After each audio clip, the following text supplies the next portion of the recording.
What's up, everyone? My name is Jeremy. And I'm Laura, and we're the hosts of the Subjectively Speaking podcast. Laura, I love and hate this time of year. Yeah, it's absolutely ridiculous. But I think we should focus on the positives. Well, one of the positives is that we get to come together at times like this to celebrate Hockey's for Everyone, which is always at the beginning of the year for the Blue Jackets. So it's always fun to be able to celebrate all the people that make the Columbus hockey community just so diverse. And we're so excited to be sharing a bunch of different stories with you over the next few days. But there is a bit of a negative. Well, what's that? That it's too freaking cold outside for this. It's pretty chilly. It's pretty cold out here. So why don't you say we go inside, we warm up, we interview our dear friend Morgan Bennett, who is an awesome hockey mom, who is actually a little bit of a hockey coach herself. She just got into the sport a few years ago and has a really great story. So can we go warm up? Yeah, I'm freezing. Okay, great. Bye. Morgan!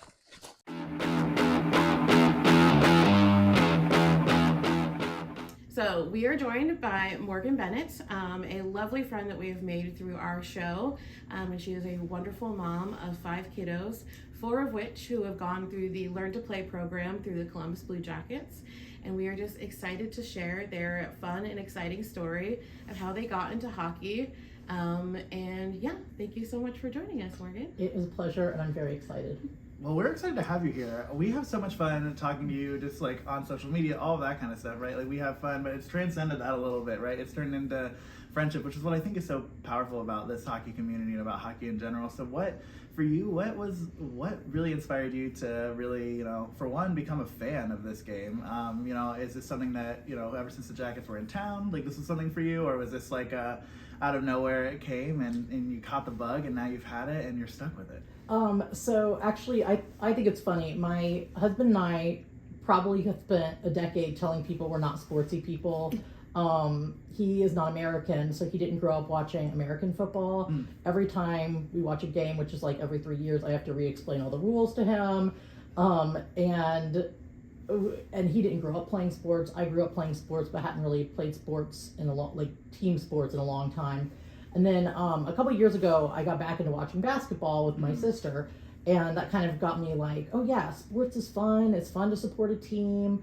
And we homeschool. And as my kids have gotten older, it's like a little bit harder to find things to connect with as you meet new people. They don't have quite the same experiences of being in a classroom. They don't necessarily watch the same TV shows. Of course, in today's there's no one thing every kid watches the way there were when probably we were kids. But I thought, we should get into a sports team. That would be like a good conversation starter for the kids when they meet new people, just a topic that's something people share, it brings communities together. And so I kind of was like, okay guys, we have a couple different sports teams here. Which one are we going to get into? Are we going to get into hockey? Are we going to get into baseball? Are we going to get into soccer? Or Sam would correct me and be like, it's football and American football. But we're going to call it soccer for the purposes now. And we decided on the Blue Jackets. And that was like, okay, I knew nothing about hockey, except you score goals and that's how you make points. And that sometimes people fight. Those are literally everything I knew. I maybe could say Wayne Gretzky, maybe not even name Wayne Gretzky, seriously. And then I do everything very all in. So I was like, okay, I got to learn about hockey. And literally one of the first things I did was subscribe to you guys' podcast. I decided to look up a couple podcasts because I was like, great, this is going to teach me a little bit more about the team. I don't really know how I learned the rules. I guess just starting to follow games and asking people questions like, okay, what is happening with this rule, or what's happening with that rule, or why did they do this? And so I think my husband and I went to one of the first preseason games in the 2022-23 season. And I also I didn't know what a big deal it was signing Johnny Hockey. That was really exciting at the time. And I was like, oh, yes, that's cool. We signed somebody important. And no idea that was actually a very big deal. So yeah, we just got into it and I started taking the kids to games.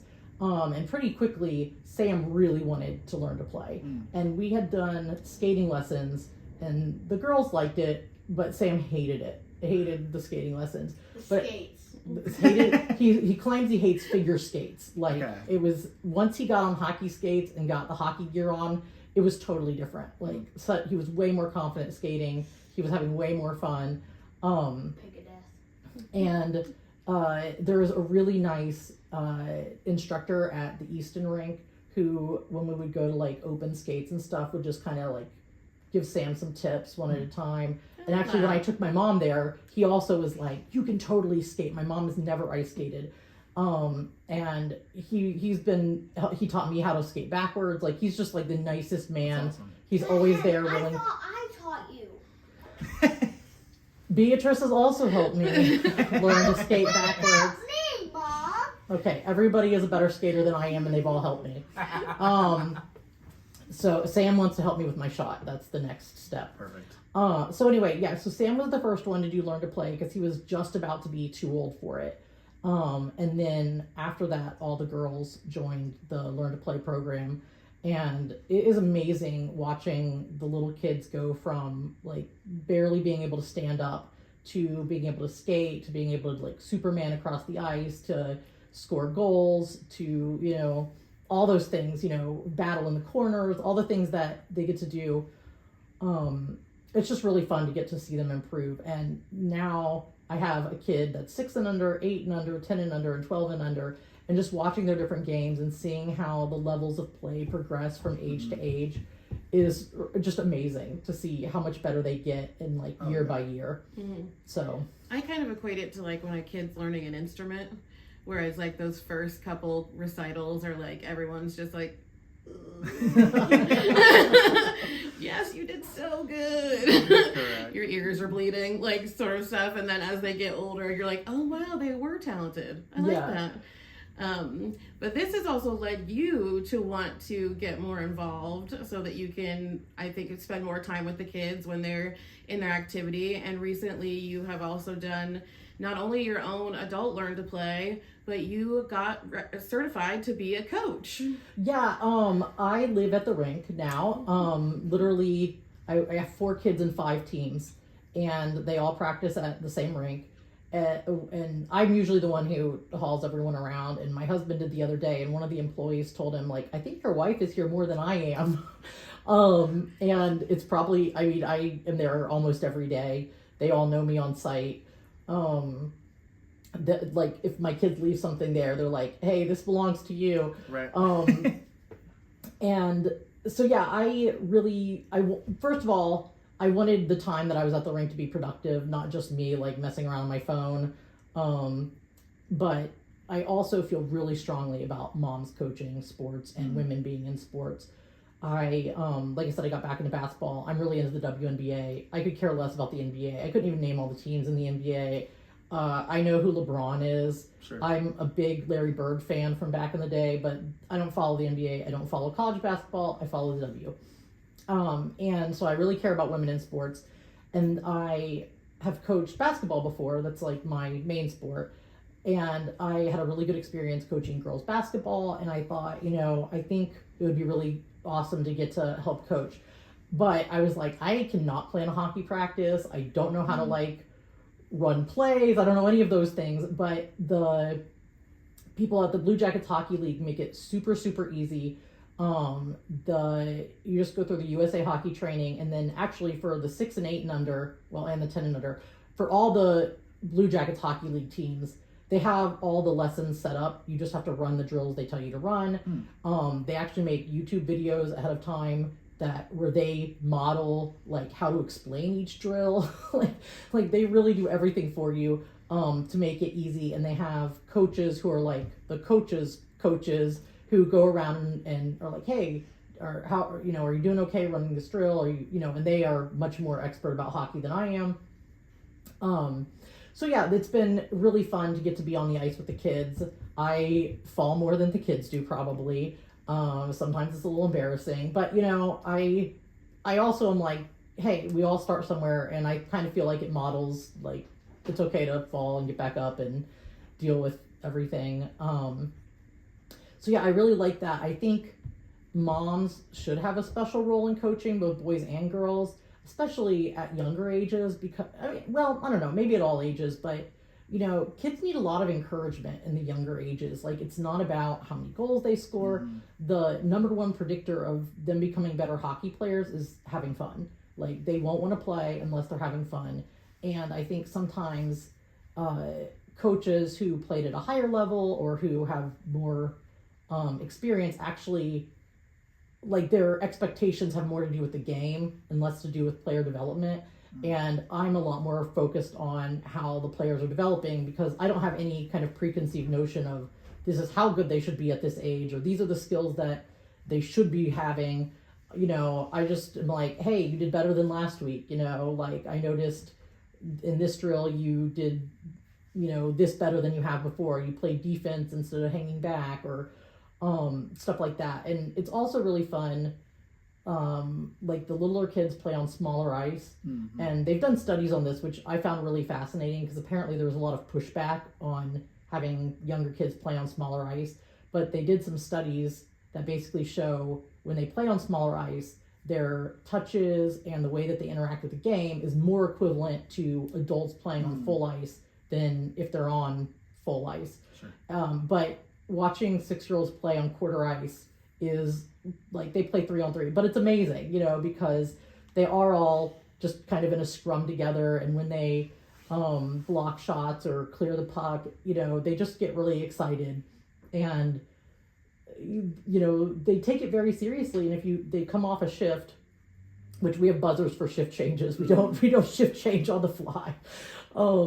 When they come off their shift, and you ask them, like, hey, what did you do well? What could you do better? They know, they know what they did well. They know what they could improve on. And, if you ask them, hey, like, do you see your teammates doing this? What do you think you could do that? They will improve. You don't have to sit there and berate them about what they did wrong. Like, most of the time they already recognize it.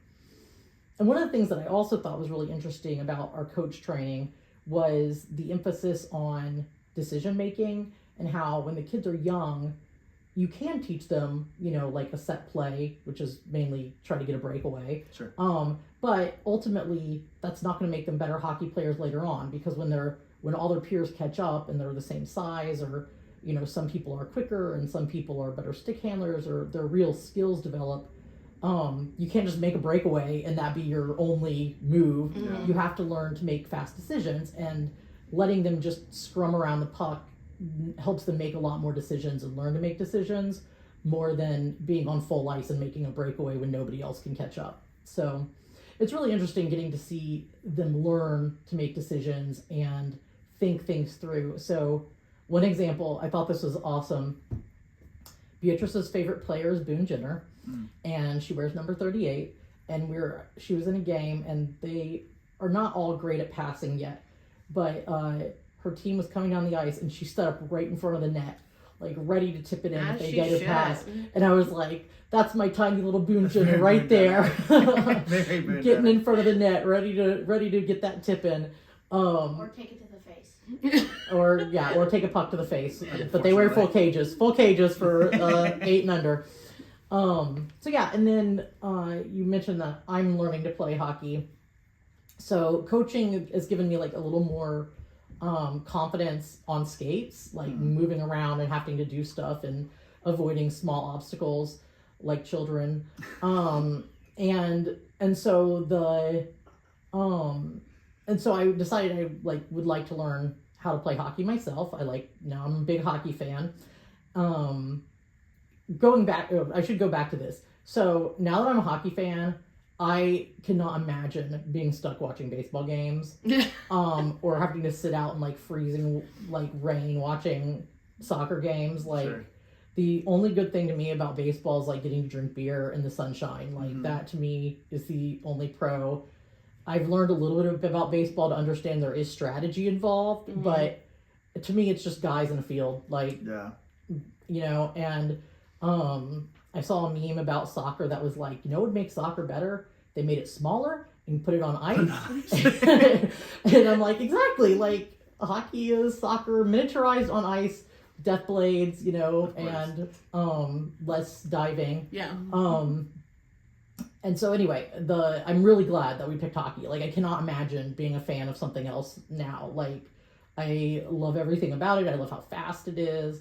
I love how smart the players have to be. Like, they talk so much about hockey IQ, but you know, they're making these decisions, multiple decisions, so fast. And in fact, I think it's really funny when they interview the players and they're like, talk us through that. It takes them 10 times longer to talk through it than it did to do the play, yeah. you know? And it is also amazing to me, like, so much can happen in like a 1 minute shift, right? Like, when there's 1 minute left in a basketball game, the game's done. You know it's going to happen unless it's like really, really close. In a hockey game, there could be 3 goals, you know, like a lot could happen in 1 minute of hockey. So I really like that. And I can't imagine being a fan of anything else. And then I was like, yeah, I want to try playing this too. And when I get better at skating backwards, I think I would really enjoy playing defense, but I'm not there yet. So, but hockey is really expensive. Probably everybody knows that. I feel really privileged that we can play. All of my kids have financial aid from the Blue Jackets Foundation. That's awesome. Which is the only reason they can all play is because of the Blue Jackets Foundation, and I'm really grateful for that.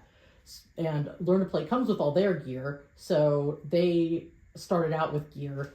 I had to go buy my own gear. Sure. So like piece by piece, I kind of like started picking up, you know, when we went somewhere, you know, to get new whatever. I was like, and I had to get a helmet and a stick and everything to coach. So I had about half the gear. And so anyway, I had my first Learn to Play, and I was a little nervous because I had never even put on my gear all at once together. Oh, I would have been terrified. So I'm already amazed by you. Correct. It was like, so yeah, putting the pants on, getting everything strapped on, was like, yeah, I did kind of feel like I'm in a montage. But then, you know, like, I got on the ice, and although I chose an all women's group, which is, I'm amazed that they have that. It's great to have an all adult women option. Awesome. And yeah, we got out on the ice, and it was like one of my kids' practices, you know, we had to skate and warm up. We ran drills. I was terrible. But everyone was super nice and welcoming, and it was very, very fun. And I'm excited about going back. I definitely will go back. So that's awesome.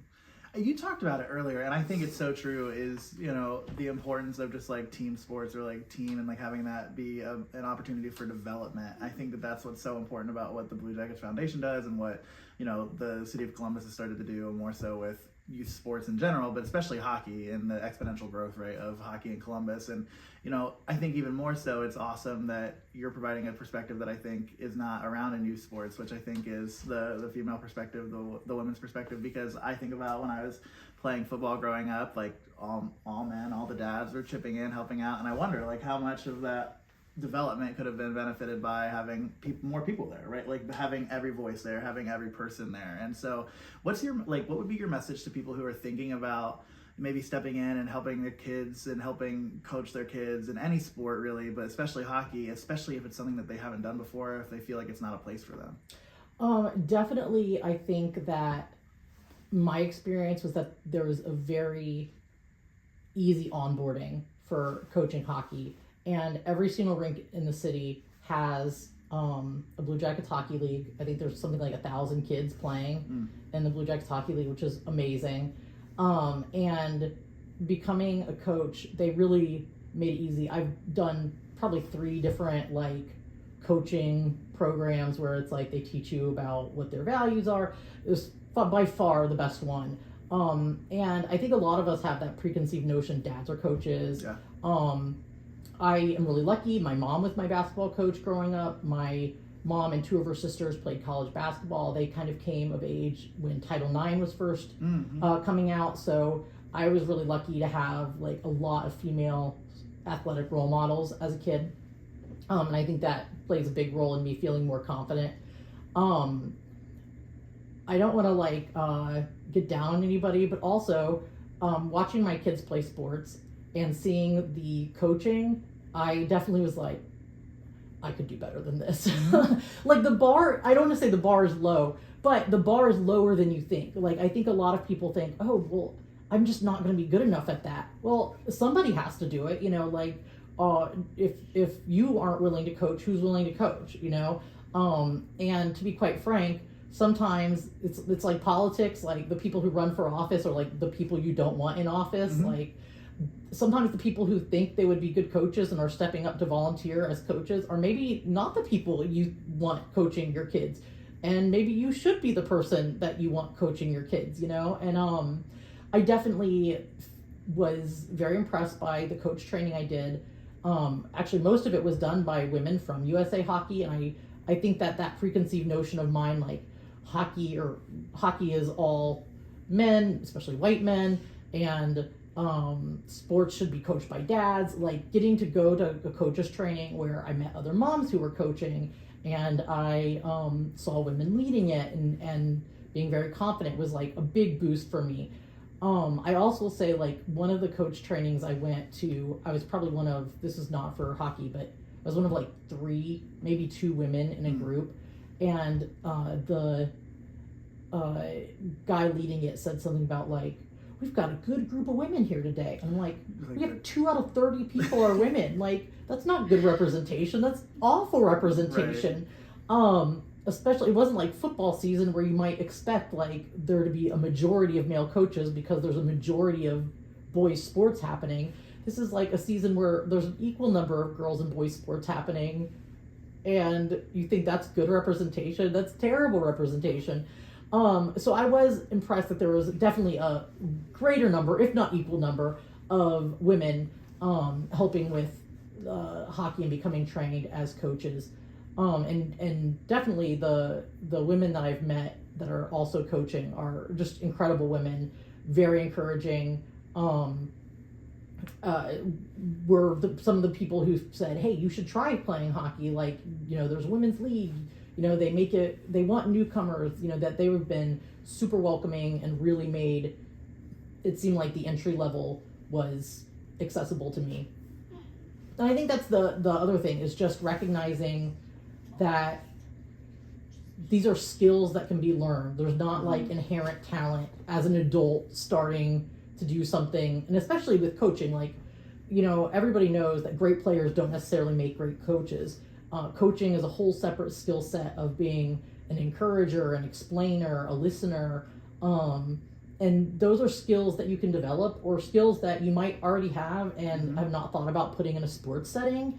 And so I think a lot of women, especially who think it's all blowing the whistle and running drills and, you know, making a starting lineup, would be surprised at how much it is not that. Like, that running a practice is a lot more about helping kids develop skills and encouraging them, noticing things, helping them notice things that they did well.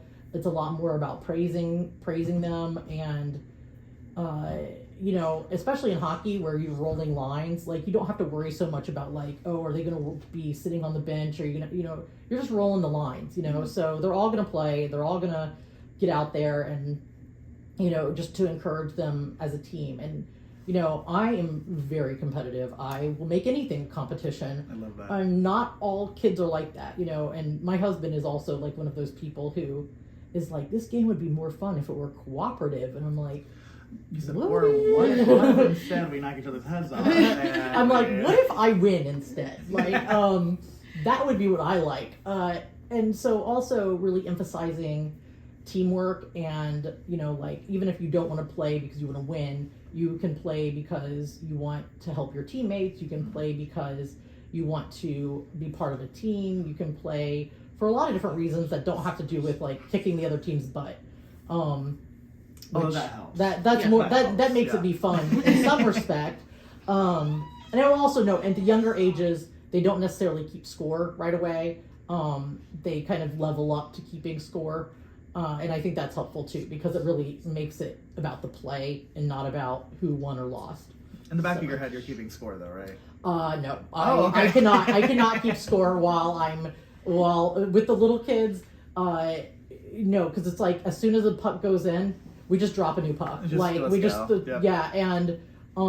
like, nobody does fist bumps along the wall. You know, we just do a new face off. And with the littlest kids, we don't have like real referees, so it's like one coach is refereeing, one coach is helping the lines go, and if you have enough kids, you have another group of kids who are like kind of practicing a little bit in what we call the fish bowl. And so you can't keep score. Although one little kid did tell me they won 37-0. So somebody might be keeping score, but it's not me. You know the kids are. Kids Um, are petty. Yeah. They're ready. so yeah, so I don't. They might be keeping track of how many goals they scored or how many goals their team scored, but I don't know. I'm definitely one of the kids in one of our games was like, "Did I get a hat trick?" And I was like, I think that kid was keeping track. He might know if you scored know 3 better. goals. I don't know if you scored 3 goals or not. So yeah, it's yeah. I don't with my 6 and under team. I don't keep score. I have like run the clock for older kids, and then I'm very good about keeping score. Of course. You know, if I'm in charge of the scoreboard. Yes. But obviously. honestly, even with my 12 and under team, if they get up by 8, we stop putting this more on the scoreboard. Like That makes sense. they like try not to like broadcast how badly you're winning or losing to help with some sportsmanship there. Yeah. So So you mentioned earlier, and I think we all know hockey is a very expensive sport for families to get involved in. And also, I don't think it's a secret, not the most diverse sport that's out there right now. And of course, you mentioned earlier, your husband was not born in the United States. He's from Panama. And so was it important for you, for your kids, to get involved in a sport like hockey so that they could start seeing more of themselves in the sport that they love and stuff like that? And do you feel like that was also an important factor in encouraging them to, you know, start playing or start engaging in the sport in general? yeah, it's funny because I love the Olympics, and when Anthony and I first got married and watched the Olympics together, I was like, okay, we're cheering Team Panama. What do they got? And Anthony's like, I think there's 2 boxers. I was like, that's it, come on. But it's actually a country of about 2 million people, and their capital city, Panama, has half the population. So I like to say it's the same number of people as Columbus and half the space. And so anytime actually I run into other Panamanians, I get excited. And this is an aside, but at the last CBJ watch party, there was a couple in front of me, and the man was wearing a Panama hat, and I was like, excuse me, were you stationed in Panama? Because a lot of times they're men of a certain age are military vets that were stationed in Panama. And he was like, no, my wife is Panamanian, and his wife was right there. So we got to talking, and it was just like really nice because we've been some of the same places, got to share some memories of what it's like raising, you know, their kids were grown, but like raising kids bilingual. And it was really fun getting to talk to them at this watch party, because with such a small population, you don't run into Panamanians very often. So anyway, yeah, I think that it is important. Like, I was thinking about it, I was like, I have no idea if there's even an ice rink in the whole country of Panama. Maybe in Panama City there's an ice rink somewhere, but I don't know. And in fact, a few years ago, another kind of fun moment was Panama scored their first ever World Cup goal, and you know, they lost the game. I don't think they've ever won it. And this was, you know, wasn't a big match. They didn't make it to the tournament or anything. But like the commentators were like screaming and crying. It was a huge deal, you know, like that they scored their first goal in the World Cup. And so, yeah, getting to see them play a sport that's very underrepresented by Hispanic people is really awesome. And I really appreciate the one thing that it's like, obviously locker rooms are different, but on the ice, you can't tell these kids apart. Like I try to be really inclusive in my language, in part because the names don't always give away if it's a boy or girl. Hair doesn't always give away if they're a boy or girl. And, you know, invariably, if one of the coaches says, okay, guys, you hear 5, I'm not a guy, you know? Oh, yeah. So, I always try to be like, hey, how are my favorite hockey players doing? Or, you know, how are my skaters doing? You know, stuff like that, you know, just to try to be more inclusive to the group. You know, but that is also something you really notice about like more old school coaches or you know, is that they have a hard time breaking those habits. Yeah. And, yeah, so I try to make sure I'm inclusive. And there have been a couple occasions where, I felt like my girls were treated like slightly differently because they're girls, and I like really kind of smacked down a little bit on that. And I have friends who are like, it's not that big of a deal. They didn't mean anything by it. I'm like, I know, but if you don't say something, nobody's going to recognize that they could change and do better. And, you know, if it's the changing of one word, how hard is that? I'm not asking you to cut off your arm, you know, I'm Right. asking you to like think before you speak, which is something we all probably should do anyway. So yeah, I think it's like being Hispanic, I think is important because hockey is growing in the South, you know, in large Hispanic communities, you know, Southern California, in Arizona, in Texas, you know, those are all communities, Florida, obviously, those are all communities that have huge Hispanic populations. And I think seeing other Hispanic people playing is very important for them. You know, seeing women play is really important. We've started following the PWHL. We have not picked a team yet. We're going based on. We have not either. We have the same decided chat. our criteria was the number of Buckeye alum on the team. Okay. So we're down to 3 teams based on but there are Buckeye alumni on every team, which is cool. There are 10 alumni drafted, which is pretty neat.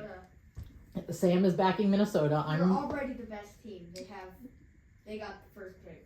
Yeah, so Sam is backing Minnesota apparently, and I'm torn between Toronto, Boston, and Minnesota. But I have pros and cons for each of them we won't get into right now. You're anti anything Toronto, I feel Yeah. like. That's the hard part. Is I actually think in some ways Toronto would be my favorite team, but I'm not sure I can stomach being a Maple Leaf adjacent fan. Yeah. Correct. And that's kind of also how I feel about Boston. But then I'm also a Dallas Stars fan, and there's like some bad blood between Dallas and Minnesota, and so Yeah. I'm also like, can I set that aside to be a Minnesota It's fan? hard. Oh, it is very hard. I've only been a hockey fan for 2 years, and already I'm like, I don't like that fan base. They're not me. Doesn't take long to figure it out. Yeah, to be honest. it doesn't. Or my inclusivity does not extend to Minnesota fans. So yeah. Anyway, I do think those are really important things, and but yeah, I do. When the kids are on the ice, like there is no difference between them. They're equal. They're all wearing little cages. They're all wearing their little pads. They're just players, you know, and I think that's really cool. So.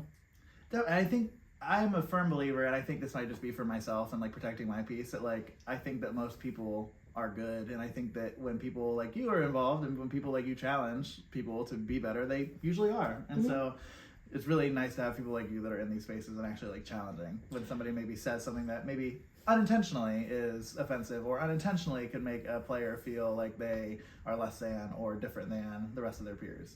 Yeah, I mean, I think that most of the people I work with I have not had a single person make any kind of negative comment about me being a coach, either because of being a woman or because I'm a terrible skater.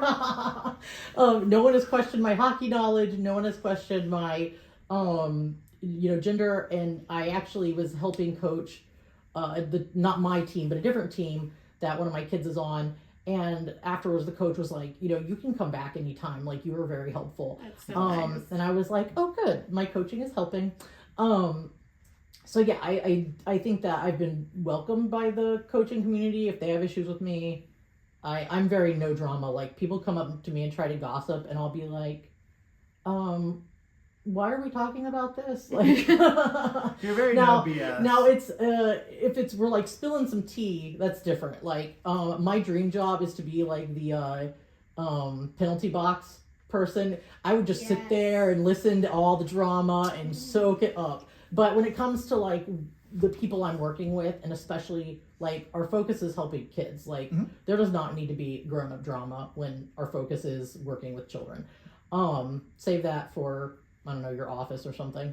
So yeah, I do feel like the community in general has been very welcoming. That's awesome. And it's been really fun. And the like upper level coaches have been nothing but willing to teach and educate and, be very matter of fact, as opposed to like, you didn't know that? Why don't you know these things? They've just been really great. So I feel like overall it's been a really good experience. Well, and pause. We haven't really touched on this, and I feel like it's important to say. Rick Nash was one of the people who like you've learned a little bit about like how to coach from. Yes. So what was that like? I mean, like especially so, like yeah. I love our text conversations. Yeah, about Rick it. Nash is one of my co-coaches. I love that. And so he comes to the practices when he can, Sure. Which is not all of them. He Oh, comes he's to the games when he busy. can. That's weird. I know. never Can you imagined believe it that he doesn't have time to coach 6U full time? That's wild. And yeah, so his son is on my team. They've been a really great family. And yeah, it's been really cool to get to see how he interacts with kids. Obviously, he's in charge of development for much higher level players. Sure. But seeing how he coaches the littlest kids has been kind of fun. Also, I have embarrassingly fallen in front of him like 3 times, so that's awesome. Are you okay? Yeah. You just go over there. I'll manage to get up on my own. Just don't look at me. Yeah. 0. Don't do Yeah. it. So yeah, that's been kind of a fun thing too. But I also like to joke like, the 6-year-olds do not know who he is. You know, like they're 5 and 6. Awful to me, like to think about. Like I'm like over here, like oh my gosh, how do these kids not know? But I'm like, yeah, it makes sense. No, they just know another man who knows how to skate. Yeah, they just know he's somebody's dad, and so I like to joke like in the locker room, I'm definitely the more popular of the 2 of us. I hand out like the stickers, Of course. for being a good player, and I help everybody get their gear on if they need it and all that kind of stuff. So They only need help with skates and helmet. they only need help with skates and helmets. They're Let the guy who experts. gives out stickers. There are a few other people who get stickers too. But Not the only sticker plug. I'm in not the ring. only sticker player, sticker giver. All the coaches technically have stickers, but I'm the one usually one A little on my bit more team. lenient with your. I'm usually the one stickers. who on our team who is like the handout. Yeah, so that's been fun, and Sam wanted me to work this into the 2 coaches who are like the leaders of our rink.